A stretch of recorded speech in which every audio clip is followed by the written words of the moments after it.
Ole Miss, I got a question. Are you ready?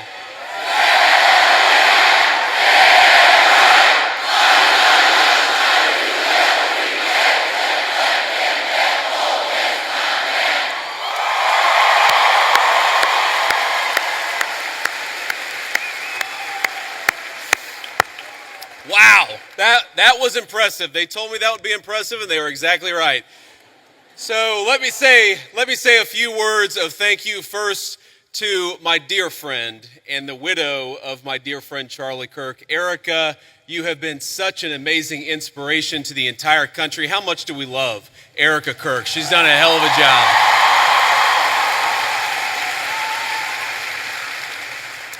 I want to thank, we have a couple of Mississippi senators here. We have both Senator Roger Wicker and Senator Cindy Hyde-Smith. Thank you guys for being here.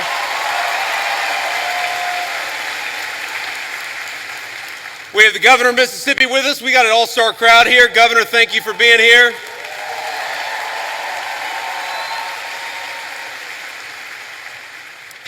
And most importantly, we have got over 10,000 students from across Mississippi. We are proud to have you, and we know that you are the future of Charlie Kirk's legacy. So thank you for being here.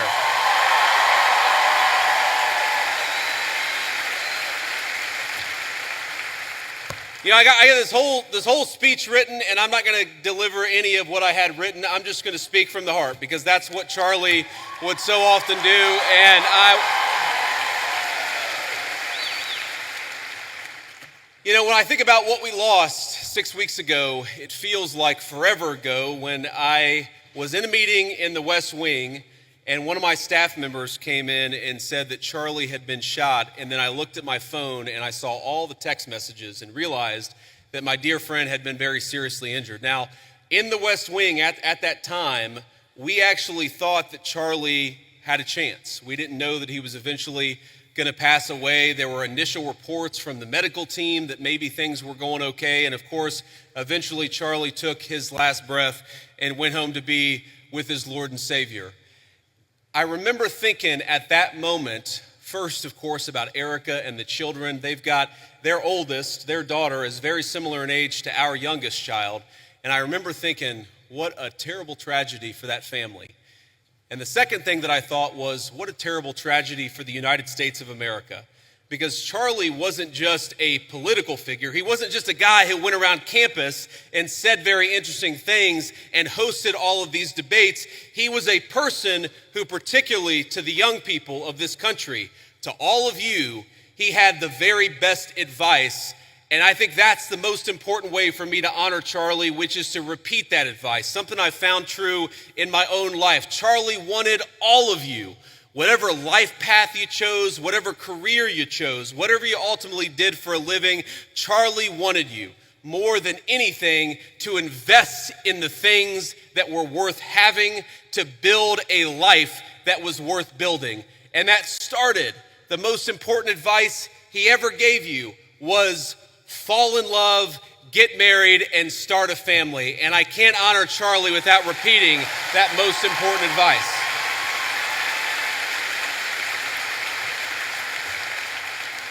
Now, most of you are probably too young to have found the person you're going to spend the rest of your life with. Some of you are lucky enough to have found that person already. But I will tell you, if you're as lucky and blessed as I have been, it hits you like a ton of bricks. And I found that person in my lovely wife, Usha, our second lady, who is here with us today. She's sitting in the audience somewhere, I don't know where. But I love you, honey. And have children. That's something Charlie also always told. I grew up in a generation. I'm 41 years old. I'm a millennial. And if you're being uncharitable, you would call me a geriatric millennial, which I really hate. I really hate being called a geriatric millennial, but here I am at 41 talking to all of you like I've got great wisdom. Here's the thing. The one regret, the only regret that I really have in my entire life, and I've made plenty of mistakes, but the one regret that I have is that, frankly, I wish we had started having kids sooner. Because when you're a young father, you realize what an incredible blessing they are, but they're also very exhausting. And I know here at Ole Miss, we like to party a lot. And I know at Ole Miss, occasionally some of you will have a few drinks on a Friday or Saturday, or hopefully not a Tuesday night, but I'm sure that happens from time to time here in SEC country. But here's the thing, when you go out until 3 in the morning and wake up at 6 a.m. for class, the thing that I've learned in my old age is that incredible energy, God actually meant it for another purpose, and that purpose was to help take care of a family. So while you're young, have those babies if you're able to. That's something Charlie said all the time.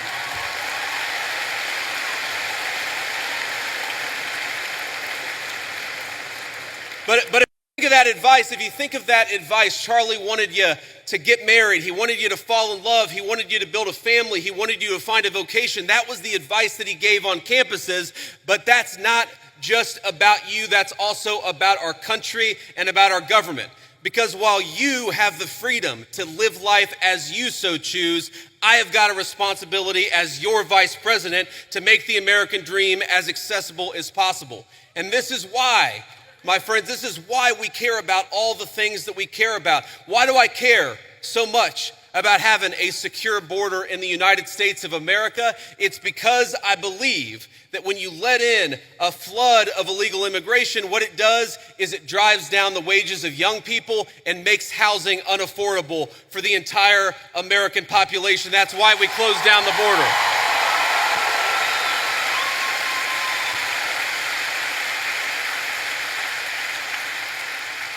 The left will say our immigration policy is about hating immigration, hating immigrants. We don't hate anybody. We love our fellow citizens, and because we want them to have the American dream, we shut that border down the very first day that Donald J. Trump was the president of the United States.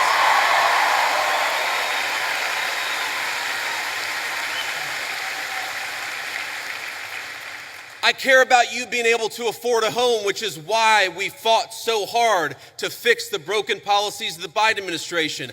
I want a lot of you, I'm sure there are military veterans in this room right now. I'm sure there are a lot of people who will join the military in the future, and we're proud of you. But part of America First is ensuring that we never ask you to go and do the American people's business unless it is in the interest of the United States of America, and that's how we honor the sacrifice of our troops.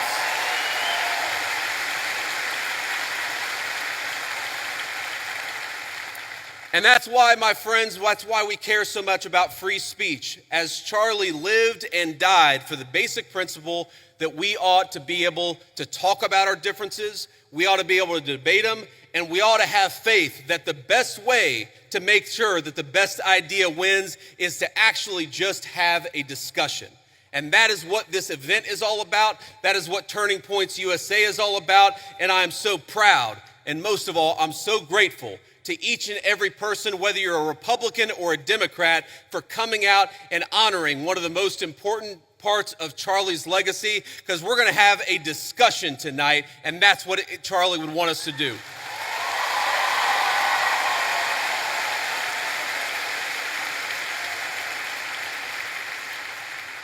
Now, I want to get to questions, and I want to leave plenty of time for questions, but I want to make just a couple of final points about Charlie's legacy in politics. The most important thing about Charlie is that he was a great husband and a great father. Erica told me probably 12 hours after Charlie had been pronounced dead, she was just absolutely devastated. She was unable, if you've ever known anybody who's grieving, sometimes they're unable to even hold a single thought for more than a few seconds. And what Erica told me, and I'm going to get a little emotional, is that she said that Charlie never yelled at her, he never cussed at her, and that to me is a great legacy to leave as a husband and a father, for your wife to be able to say that my husband was always good to me and Charlie was a good man.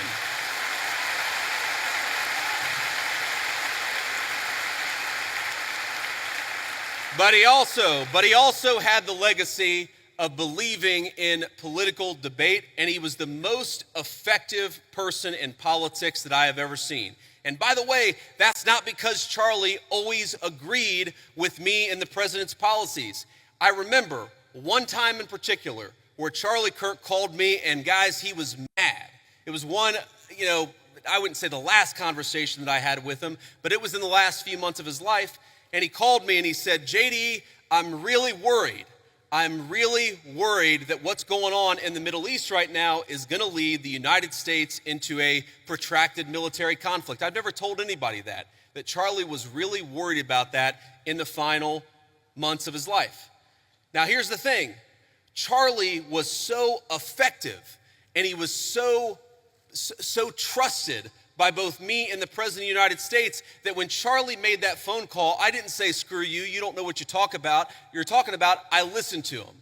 And I really believe that one of the reasons why the President of the United States knocked out the Iranian nuclear facilities, but never got the United States into a protracted military conflict and never lost a single American in a Middle Eastern conflict is because we had the wisdom and the good sense to recognize that the American people are done with American troops dying in unnecessary foreign conflicts. But Charlie Kirk reminded me of that. Charlie Kirk.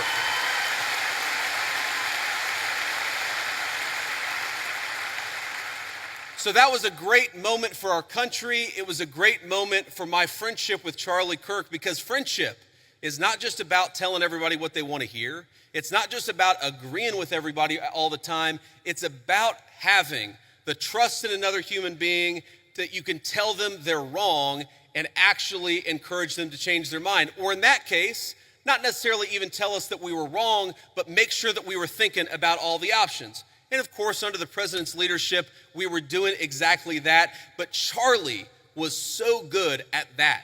And I think that's one of the ways in which I want all of you to honor your legacy. Obviously, you care about our great nation or you wouldn't be here. A lot of you will go on to become future leaders in business or in politics. A lot of you will run campaigns. A lot of you will work on campaigns. A lot of you will be future leaders. There might even be a lowly future vice president of the United States in this very room.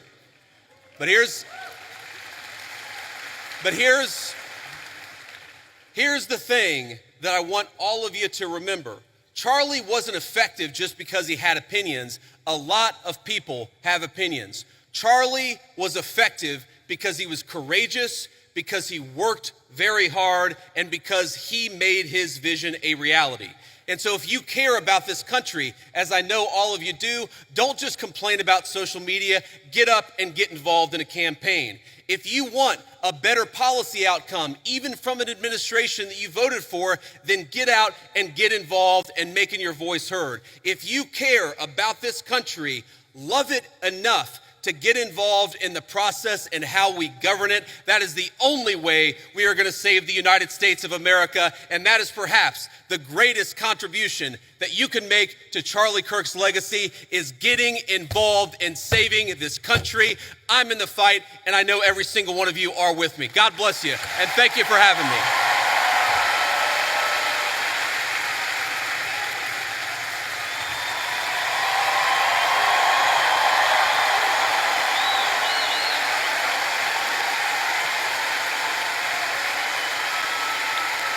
Thank you. But hey, please, I appreciate that, but we're not even halfway done. So here's, I don't know what you're saying, but it sounds awesome.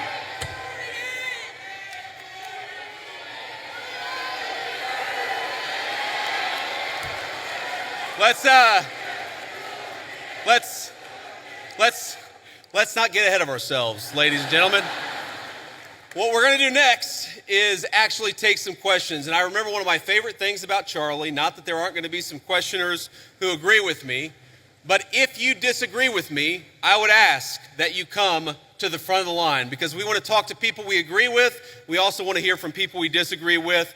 It is hard for me to see because the spotlights are very bright, but whoever's in line, go ahead and ask your question. Oh, there we go. Okay, now I can see you. How you doing? Hi, Mr. Vice President. Thank you so much for being here. My name's Lucy. And I'm Ellie, and we're with the Turning Point chapter for this question. Thank you, guys.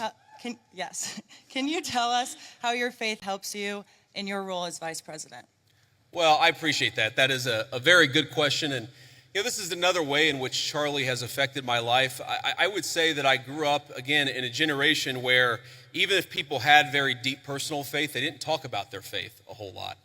And I grew up in a country where you just didn't hear political leaders talk about their faith, but the reason why I try to be the best husband I can be, the best father I can be, the reason why I care so much about all the issues that we're going to talk about is because I believe that I've been placed in this position for a brief period of time to do the most amount of good for God and for the country that I love so much. And that's the most important way that my faith influences me is we all get a limited opportunity to make a difference. And if you believe as we believe, you believe that God, you believe that Jesus Christ has a plan. And sometimes we don't understand that plan. By the way, one way I don't understand that plan is why my friend lost his life 6 weeks ago. Sometimes I get pissed off about that. But what I remind myself is that there is a deeper rhythm, that Jesus Christ is the author of the fate of human history, and we are charged to do everything that we can to effectuate that vision, to make our country a more virtuous place, a more prosperous place where people can raise a family and not be persecuted for their faith, but teach their children their faith. That recognition that all of us have a duty. And I have two very important duties as Vice President of the United States, to the American people and to God, and that's the most important influence my faith has on me. Thank you.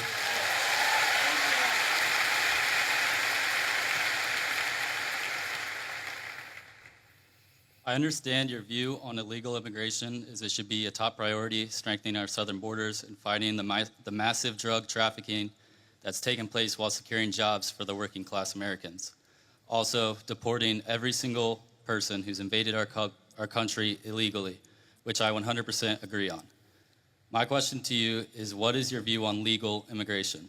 Personally, I have a girlfriend who's studying in America off a visa. Our hope is eventually getting a green card. So what is your view on legal immigration? Should we reduce it? Also, what is your plan for a merit-based system? Yes, sir. Well, I appreciate the question. And look, my honest view is that right now, America, thanks in part to the Biden border invasion, but also thanks in part to a lot of bad immigration policy, right now, we have let in too many immigrants into the United States of America. That is just a fundamental reality.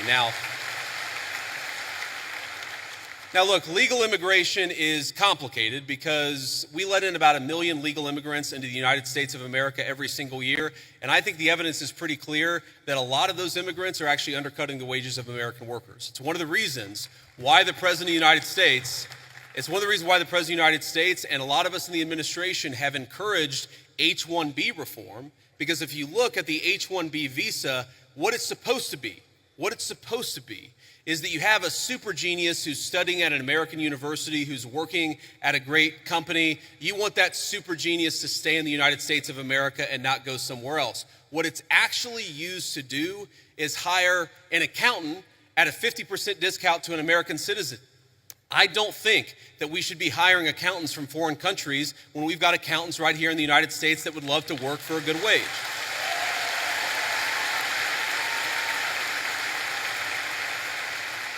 Now, you asked about, I think, your girlfriend, you said, and I obviously don't know the full details about your situation, but my view is, look, there are people who want to come to the United States of America, and some of them, I'm sure, can enrich the United States of America by coming here, but we have got to get our overall numbers way, way down. Too many people have come into the United States of America. I am married to the daughter of immigrants who came to the United States in the 1980s. I do believe that many immigrants do in fact enrich the United States of America. But here's the problem. We don't even know how many illegal aliens we have. We don't even know. The best guess is probably 25, 30 million people. I've heard estimates as high as 50 million. When something like that happens, you've got to allow your own society to cohere a little bit, to build a sense of common identity, for all the newcomers to assimilate, the ones who are going to stay, to assimilate into American culture. Until you do that, you've got to be careful about any additional immigration, in my view. Thank you, sir. Thank you.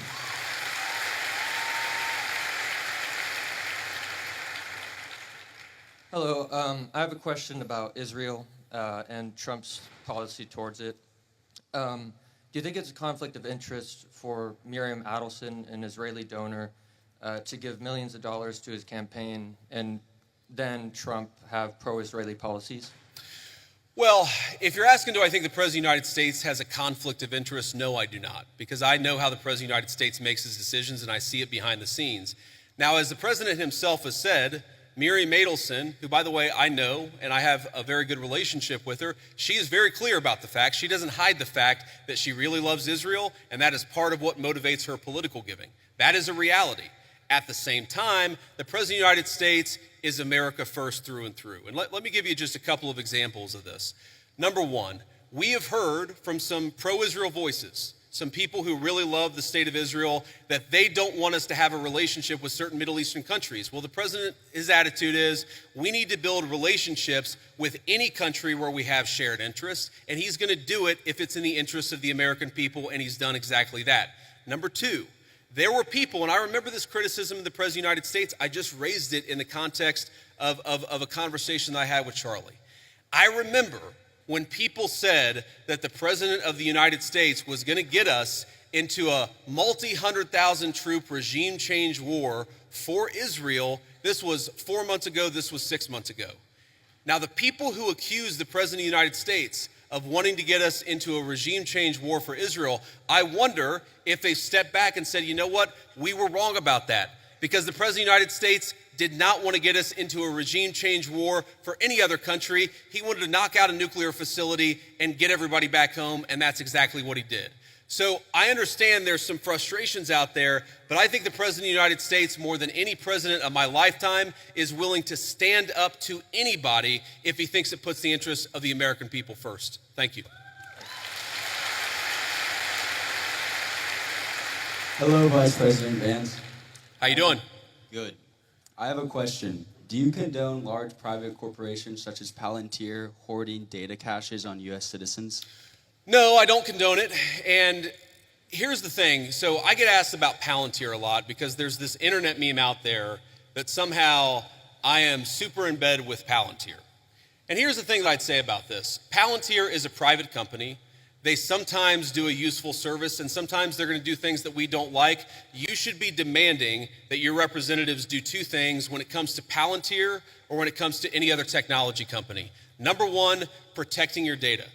What's going on with artificial intelligence is going to mean that there are massive inducements to steal your data, to harvest it, and to use it against you to sell digital advertisements. That is not what I believe in, and I've been fighting against it, whether it's Palantir or any other technology company, literally before I ran for office. When I ran for office, I was criticized by Republicans in my Republican Senate primary because I was talking then about Google and Facebook harvesting our data. It's unacceptable. I don't care who does it. I don't want them to do it. Number two, and this is also very important, what's going on with artificial intelligence, we got to be worried about large-scale surveillance, okay? Everything. When you asked about Palantir, do you know that every time you make a credit card transaction, the credit card companies are collecting data on how you spend your money? Do you know that every time you linger over a link on the internet for more than a half second, the search engines are collecting data on you so that they can sell you advertisements? One of the biggest questions for American policy over the next 10 years is how to ensure that you are a sovereign citizen. And you cannot be a sovereign citizen if any private corporation or any government can steal something from you that belongs to you. Yes, sir. Thank you. Thank you.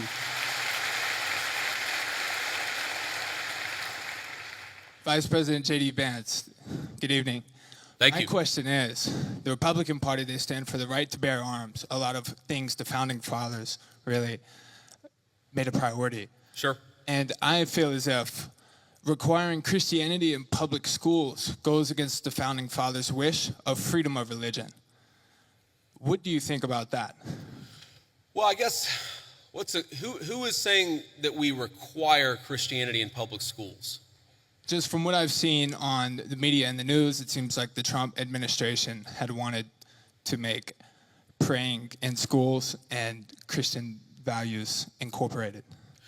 Well, look, I think Christian values are a good thing, and I'll talk to you about why I think that's a good thing, but that's separate from forcing people to pray, which I don't think that anybody, certainly no Christian that I know, would ever support or ever endorse. And let me just say something generally about all the people. I see there's a big line, and I hope I can get to everybody's question.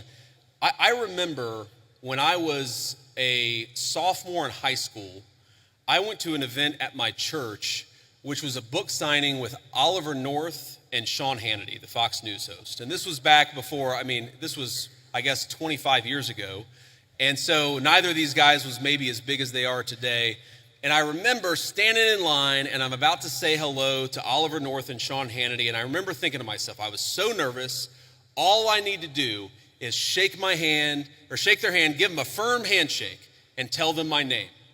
That's what I'm thinking. Firm handshake, tell them my name. Firm handshake, tell them my name.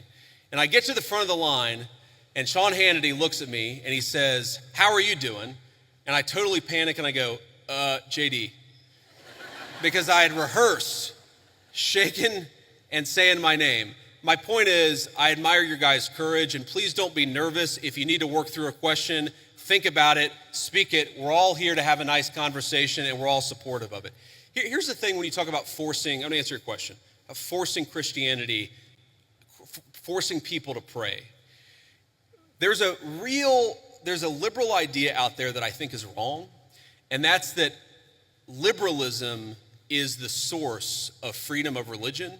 And actually, if you go back to the original founding documents of the United States of America, if you go back to the Anglo legal tradition, well before there was ever a United States of America, what you find is that freedom of religion is actually a Christian concept. And the reason it's a Christian concept is very simple. Because Christianity, Imago Dei, the idea that we are all made in the image of our Creator, means that we must respect the free will of every single person.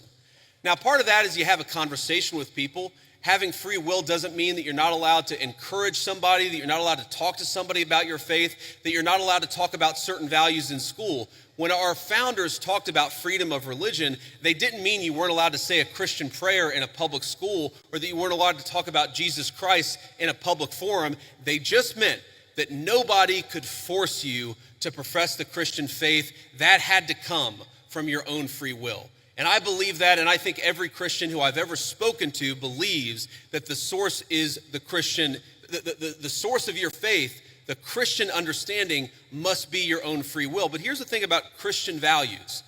There are a lot of Christian values out there that I think that we've just sort of assumed and we've in fact taken for granted. Christian values are the idea that you should respect every single person as an individual, whatever the color of their skin, created in the image of God. That's a Christian concept. And in fact, it was a Christian empire, Great Britain, that abolished slavery to begin with. The idea that we should eliminate child sacrifice. What did the Christian settlers find when they came to the New World? They found a lot of civilizations that were murdering babies in weird religious rituals. It was Christianity that said we don't kill children just because they're somehow inconvenient to people. A lot of the things, human rights, the very idea that human beings have rights are a Christian concept. And so I'd ask you, my assumption based on the question is that you're skeptical of Christianity, or at least of certain public professions of Christianity. One of my favorite Bible verses is, "By your fruits ye shall know them." And I think that the fruits of the Christian faith are the most moral, the most just, and the most prosperous civilization in history. I make no apologies for believing that Christianity is the pathway to God. I make no apologies for thinking that Christian values are an important foundation of this country, but I'm not going to force you to believe in anything, because that's not what God wants, and that's not what I want either. So, Go ahead. for the school system, do you agree that there should be Christian implementation, or do you think that school system should be neutral and be focused on science, literature, reading, writing, arithmetic? Well, I reject the idea that anything is purely neutral. Okay, there are, for example, let's take a basic scientific fact, and this is a little spicy. I'm not trying to make this too controversial, but take the basic scientific fact of, can you take a pill to change your biological gender? Okay, now that's something that 15 years ago, quite literally, every single scientist in the Western world would have said, absolutely not, that's crazy, and now people will. I think the premise of your question, I don't totally share it, because I don't think perfect neutrality is possible. What is it? You talk about history. Was Christopher Columbus a great explorer, or was he a guy who committed genocide against the native populations? These debates, I'm happy to have them, but I reject the idea that there are truly neutral debates. Anybody who's telling you their view is neutral likely has an agenda to sell you, and I'm at least honest about the fact that I think the Christian foundation of this country is a good thing. Next.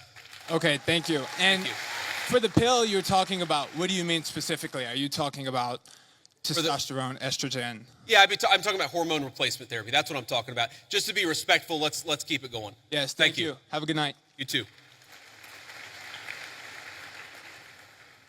Hello, Mr. Vice President. Thank you so much for giving this opportunity to talk here today.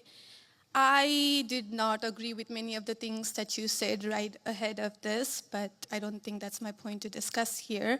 What I want to ask is, you are married to a woman who is not Christian. In her Wikipedia, I just looked that up. I wanted to know what her faith was. I didn't know this before. But she still calls herself Hindu. You are raising three kids in cultural, racial, religious household. How are you maintaining, or how are you teaching your kids not to keep your religion ahead of their mother's religion? Or how are you teaching them that your kind, they're that kind who got here just few years or few decades ago is different or is better than your mom's kind who got here just a generation before? How are you balancing that? And when you talk about too many immigrants here, when did you guys decide that number? Why did you sell us a dream? You made us spend our youth, our wealth in this country and gave us a dream. You don't owe us anything. We have worked hard for it. Then how can you, as a vice president, stand there and say that we have too many of them now and we are going to take them out to people who are here rightfully so by paying the money that you guys asked us? You gave us the path, and now how can you stop it and tell us we don't belong here anymore? And one more thing. Do you have to There's a lot there. I don't know if I'm going to remember all this, but I will try. I'm sorry. I had to say all of this, and please take it with due. I'm saying all of this with due respect. Go ahead. Please. I have no intention of causing a scene here or anything, but we're not close to causing a scene. Yeah. Don't worry. But we talked about Christianity, all of this. I'm not even Christian, and I'm here standing to so support. Why are we making Christianity one of the major things that you have to have in common to be one of you guys, to show that I love America just as much as you do? Why is that still a question? Why do I have to be a Christian? Okay. So there was a lot there, and I'm going to try to respond to as much of it as I can. So on the question of immigration, so first of all, I can believe that we should have lower immigration levels, but if the United States passed a law and made a promise to somebody, the United States, of course, has to honor that promise. Nobody's talking about that. I'm talking about people who came in violation of the laws of the United States of America, and I'm talking about in the future reducing the number of people. Sorry, what? May I continue on that? Because when you just said you are not stopping with the people who came here legally, right? But you are pushing out policies that hurt us. And these policies are not even solving the problems. These policies are just creating chaos. Ma'am. Okay, so again, I'm gonna finish answering the question, and then if I've answered all 9 of your questions in less than 15 minutes, then we can keep on going. We got to have a little fun, right? So here's the thing. I can believe that the United States should lower its levels of immigration in the future, while also respecting that there are people who have come here through lawful immigration pathways that have contributed to the country. But just because one person or 10 people or 100 people came in legally and contributed to the United States of America, does that mean that we're thereby committed to let in 1 million or 10 million or 100 million people a year in the future? No, that's not right. We cannot have, I'll go and finish, we cannot have an immigration policy where what was good for the country 50 or 60 years ago binds the country inevitably for the future. There's too many people who want to come to the United States of America, and my job as vice president is not to look out for the interests of the whole world, it's to look out for the people of the United States.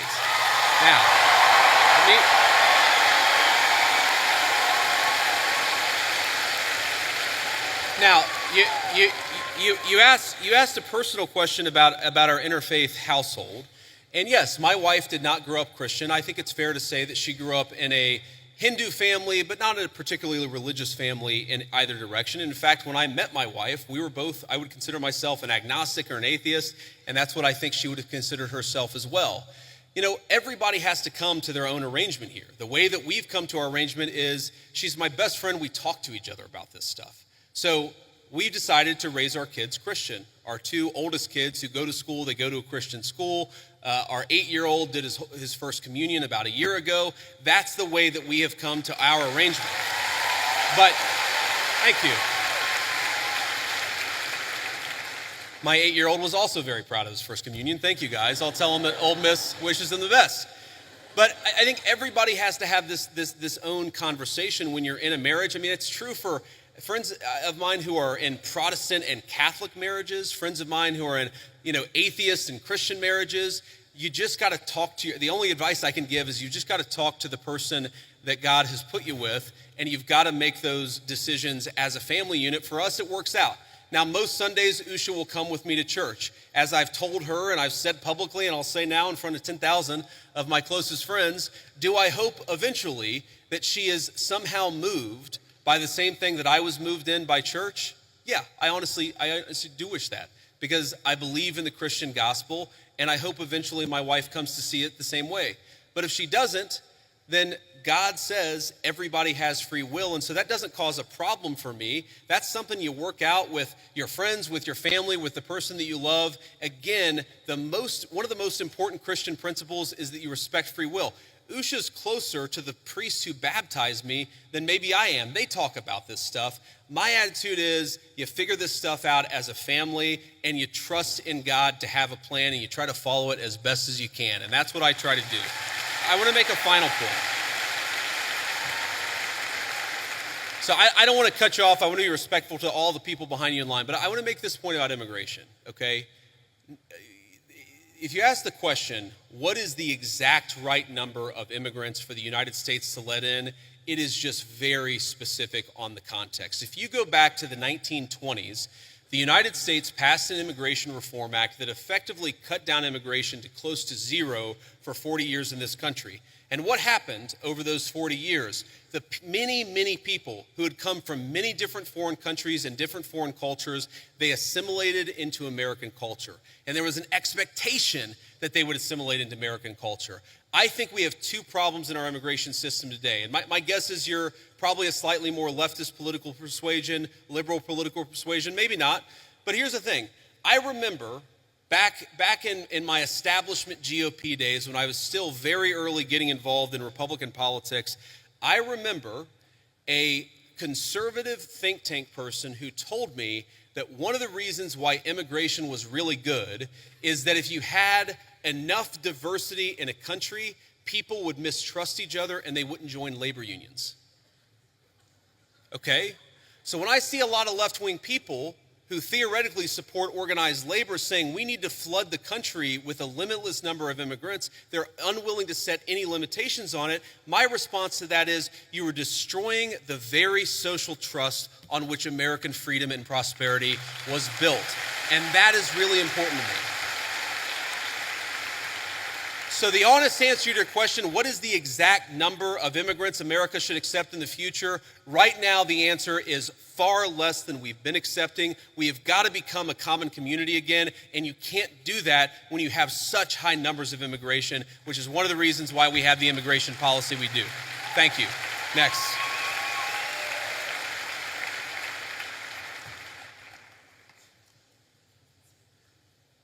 Good evening, Vice President Vance. I just want to say it's an honor to actually be able to talk to you. It's an honor to be here. Thank you. Thank you.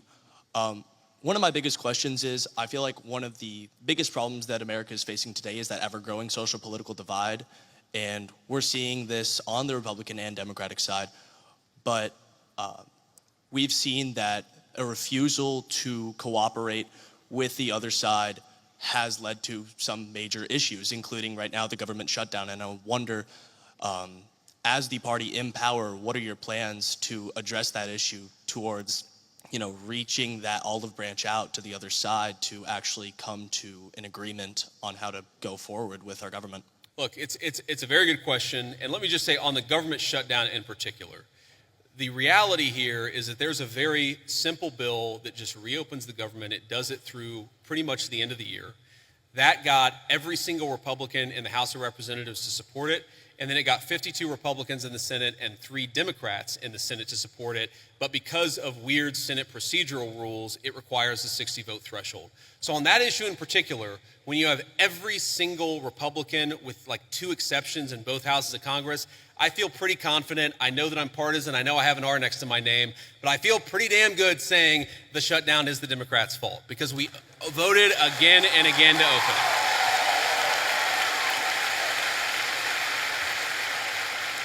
Now, but there's a broader question there, and I think most Americans, whatever their political persuasion, would actually like the country's political parties to work together better to solve the problems. And look, and I agree with that. And my approach when I was in the United States Senate was to try to find some issues where we could agree with the other side on and try to work with them on it. And let me give you one example. I really worry about concentration in the corporate sector. I worry about big corporate monopolies. I worry that when you have only 1 or 2 companies dominating an entire sector, it's bad for liberty and it's bad for prosperity. So you may be shocked to hear this, but I actually worked with Elizabeth Warren on some anti-monopoly stuff when I was in the United States Senate. But here's the problem. The problem is there is actually a lot of things where we could work across the aisle. There are a lot of President Trump is in my view, you haven't seen organized labor ever get behind a Republican at least in 100 years like they have behind Donald J. Trump. There are a lot of areas of common ground on that question. The problem is, as reasonable as some of these people can be in private, in public, the current obsession of the Democratic Party in leadership, I'm not saying every Democrat in the country, but the current obsession of every Democrat in Congress is get President Trump, fight President Trump, attack President Trump. It is impossible for us to work across the aisle unless a person is willing to put down their partisan sword, shut the hell up about fake scandals related to Donald Trump, and actually work with us. That's the way you make this happen. Next. Thank you. Thank you. Next. I'm going to try to get through as many as possible, guys. Thank you.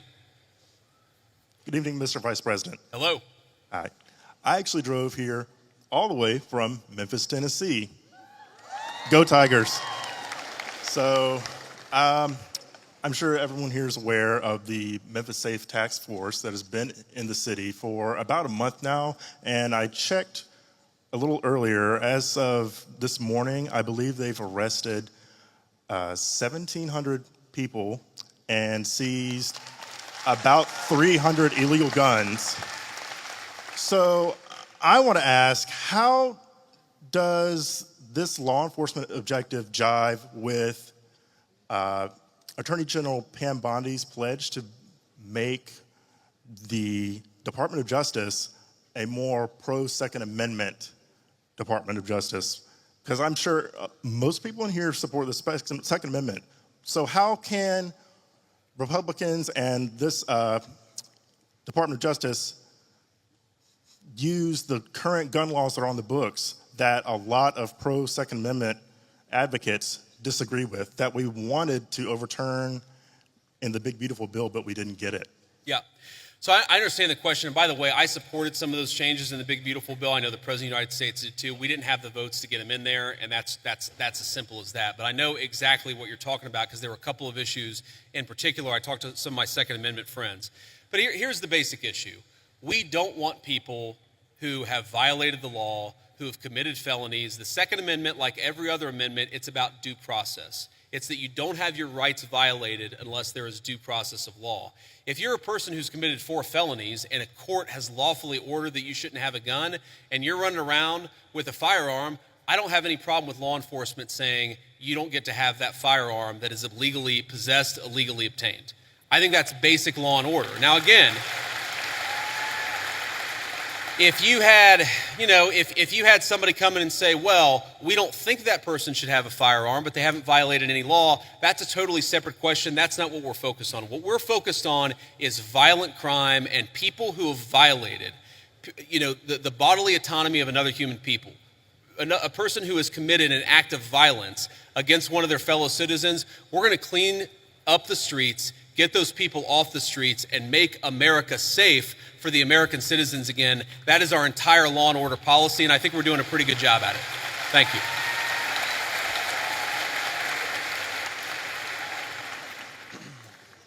Thank you for the opportunity to speak. I'm a Christian man, and I'm just confused why that there's this notion that we might have owe Israel something, or that they're our greatest ally, or that we have to support this multi-hundred-billion-dollar foreign aid package to Israel to cover this, to quote Charlie Kirk, ethnic cleansing in Gaza. I'm just confused why this idea has come around, considering the fact that not only does their religion not agree with ours, but also openly supports the prosecution of ours. Yeah, so let me say a few things about this. First of all, when the President of the United States says America first, that means that he pursues the interests of Americans first. That is our entire foreign policy. And that doesn't mean that you're not going to have alliances, that you're not going to work with other countries from time to time. And that is what the president believes, is that Israel, sometimes they have similar interests to the United States and we're going to work with them in that case. Sometimes they don't have similar interests to the United States. And this example, the most recent Gaza peace plan that all of us have been working on very hard for the past few weeks, the president of the United States could only get that peace deal done by actually being willing to apply leverage to the state of Israel.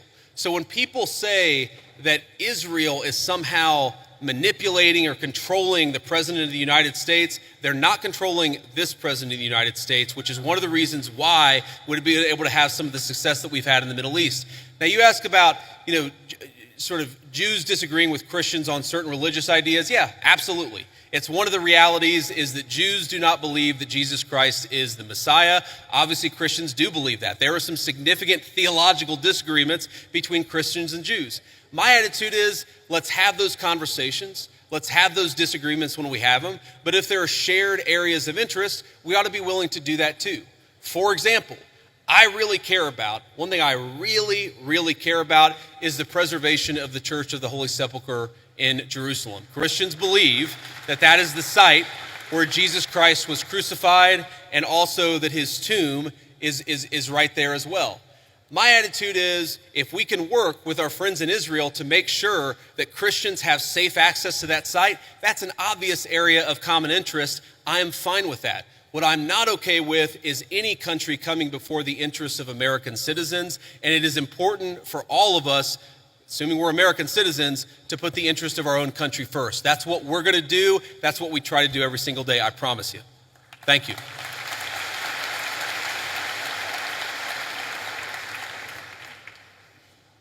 Hi, Mr. Vice President. I'm the president of our pro-life organization here at Ole Miss, Rebels for Life.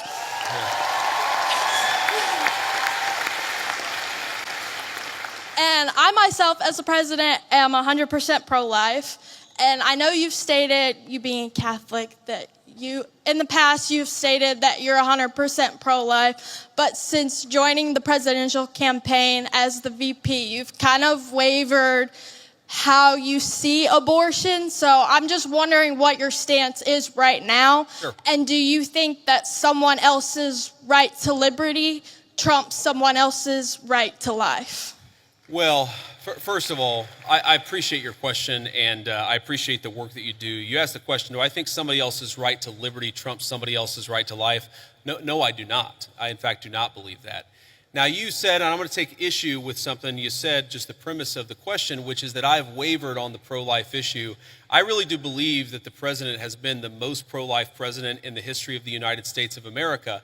Now, that said, there are two things that I think we have to keep in mind here. Now, one is the very, very hard question of, when we talk about our abortion policy, there are some very, very difficult edge cases. There are cases where you've got, an 11-year-old girl who was raped, who it would be unsafe for her to bring the baby to term.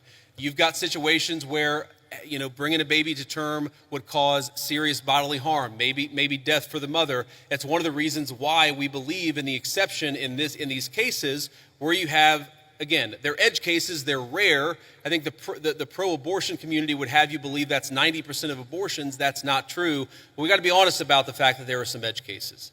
The second thing I'd say about this is that we have to be prudential and practical in what can get accomplished. And there may be disagreements about what exactly that is, but if you look at the pro-life victories that the President of the United States has been able to achieve, he's been able to achieve them because he has worked within the system that we have.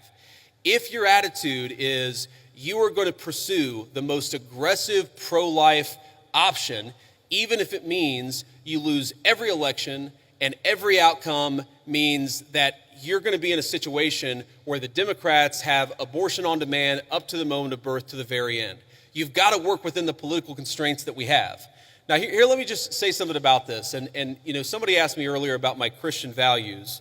And one of the points I made is that when the settlers came to the New World, they found a very widespread child sacrifice. I imagine there are some people who don't agree with my view on the pro-life issue. Let me just make an observation. If you go to historical archaeological sites where there were brothels, and the two oldest businesses in the world are gambling and prostitution, so there were brothels even in very ancient civilizations.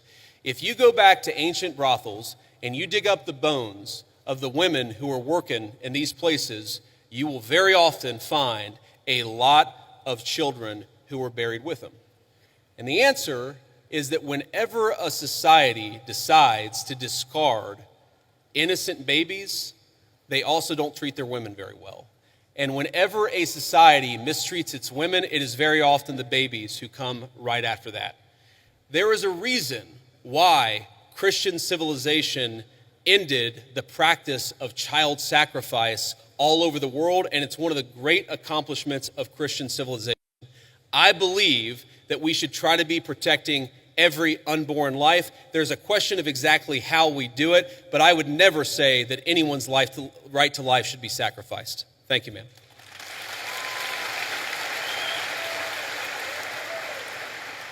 First, I just have to say I'm thrilled to hear you articulate Christian values on a stage like this and to remind us that things we take for granted and things we value so much have a Christian origin. So thank you for that. I really mean that.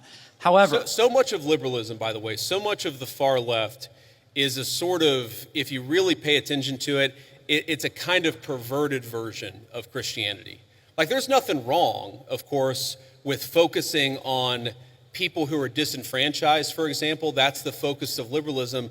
But if you completely separate it from any religious duty, any civic virtue, then that can actually become, for example, an inducement to lawlessness. You can't just have compassion for the criminal, you also have to have justice too, which is why I think that a properly rooted Christian moral order is such an important part of the future of our country. But sorry, I interrupted you, go ahead. No, amen, absolutely. Now, as much as I hope and pray that we can be a nation of Christians, the idea of a Christian nation scares me. So I'd like to hear your feedback on a pretty nuanced argument here, that perhaps there should be a wall of separation, as at least one of our founders advocated, between church and state at the national level. However, that line can and should get blurrier as we descend to the community level. And perhaps that is actually the system, the structure that our founders gave us when they said Congress shall make no law establishing a religious body. However, states did have close relationships with churches at that time. Yeah. Do you think that that is a rationale that works? Do you think that that is the way we should implement around these Christian values? So this is a very nuanced point, and I want to just make sure that everybody's kind of on the same page here. So if you go back to the First Amendment, it doesn't say separation of church and state. It says Congress shall make no law respecting an establishment of religion. But if you go back to the founding time, there were actually a number of states that had formally recognized churches. So there was the Anglican Church of Virginia. That was the official state church of Virginia. Maryland at the time was the only majority Catholic colony, or at least had a significant Catholic representation of the original 13 colonies. There's a lot there. And yes, I do think that what happened is the Supreme Court interpreted Congress shall make no law respecting an establishment of religion to effectively throw the church out of every public space at the federal, state, and local level. I think it was a terrible mistake, and we're still paying for the consequences of it today. But and I think this is your point, if you were to undo that, if you were to get back to a system actually meant by the founders where Congress is not setting up an established religion, but people in their local communities can kind of do whatever it is that they want to do, I think that would be a better system than what we have today. But I think the most important principle that we have got to remember is you do not have to completely kick God out of the public square, which is what we've done in modern America. It's not what the founders wanted. It's not good for the United States of America. And anybody who tells you it's required by the Constitution is lying to you. Thank you.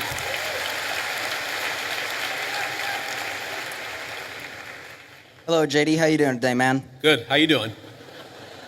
In the wise words of Ricky Bobby, I don't know what to do with my hands. Don't feel bad. Neither do I half the time, man. Okay. First off, yeah, laugh it up. Okay, first off, I just want to say I am a huge supporter of the Trump administration. I was 3 months too late to vote for you guys, but if I could have, I would have. So I'm a huge supporter of you guys before I make my argument. But there is something you guys are doing that is kind of disturbing me a little bit. Okay, go ahead. Thank you. You guys have sent the military into Washington, D.C. and a few other cities that I can't think of off the top of my head, which first off, they've had wonderful results. Like no one can deny the results of that. It's wonderful. Some might even say the greatest. I'm a comedian. I like this guy. Who is this guy? Thank you, JD. I like you too. Now he's gonna ask the question about all the shit that we did wrong, but that's okay. Go ahead and ask your question. But yeah, I'm just wondering, well, it's not necessarily something you did wrong, but it's what could someone else do wrong? Let's say we get a complete tyrant in office, and let's say Turning Point USA is having a huge protest against something really bad that we don't like, and let's say he's a president is saying that it's getting violent. How can we?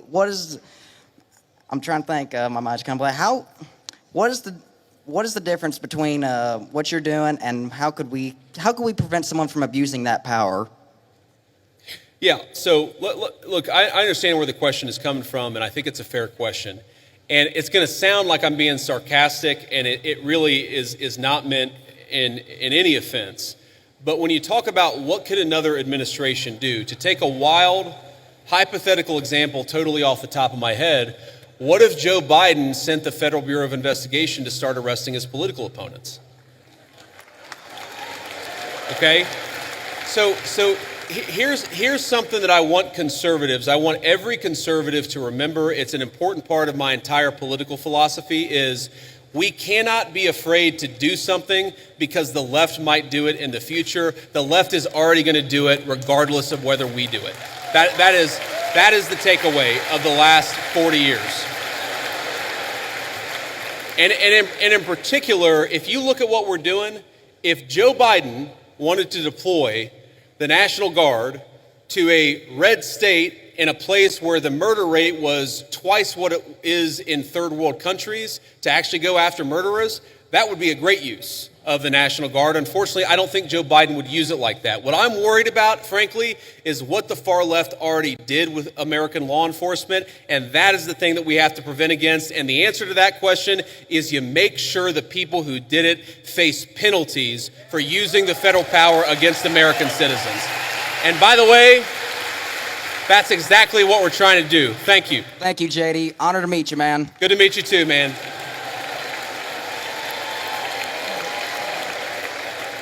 This will be the last question. Ricky Bobby, 2048. That's who I'm voting for.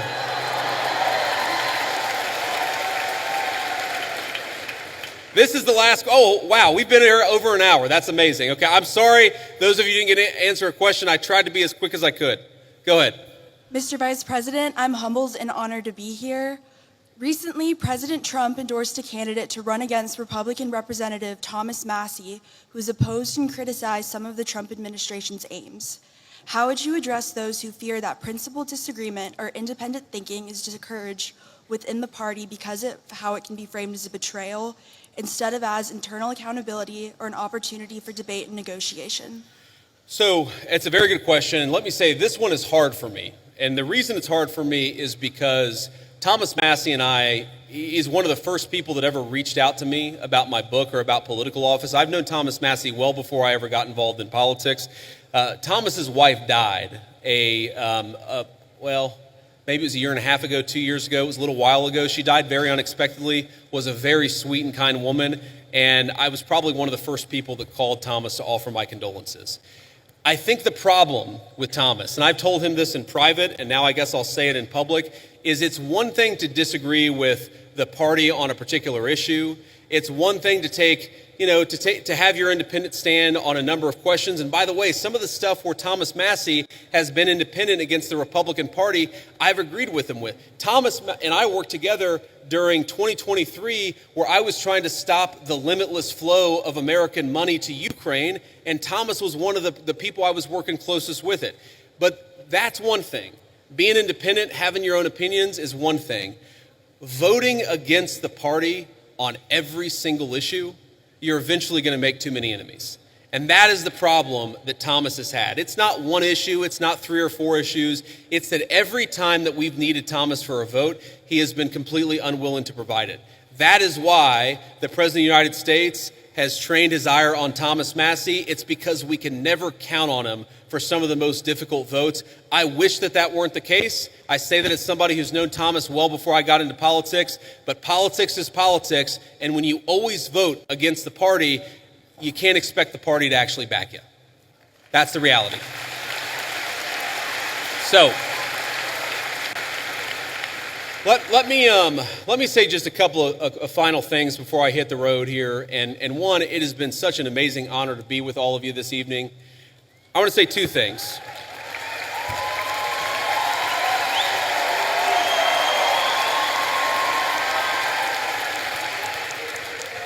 I want to say 2 things. Number one, when I was back in my agnostic days and I was thinking about returning to my faith, I remember talking to a friend of mine and actually talking about, a number of things. And he said something to me that was really interesting. And I was talking about all the things that were going wrong.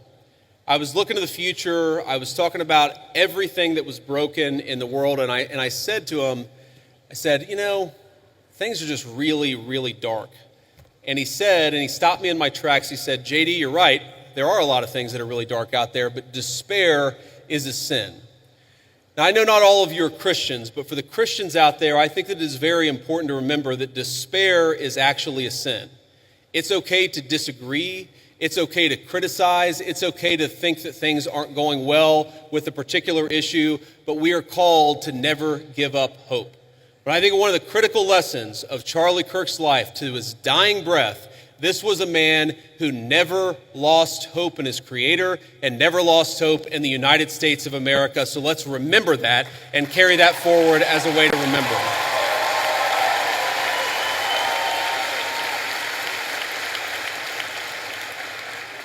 And the second thing that I want to say is, in line with despair being a sin, look, I imagine that I can tell most of you apparently agree with a lot of what I said. I'm sure that a lot of you disagree with some of the things that I've said. That's okay.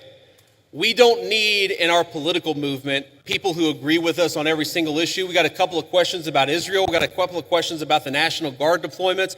We don't need somebody who agrees with us on every single question or every single issue. What we need is people of good faith who love the United States of America and are willing to work hard to save it. So when you look at all the accomplishments, you look at the accomplishments of the last 9 months. We inherited the worst border crisis in the history of the United States of America. We shut down the border, and net immigration is 2.5 million lower today than it was in 9 months. That means the total number of people that have been sent out of this country is 2.5 million. We have 2.5 million fewer illegal immigrants than we had. That's a great accomplishment. We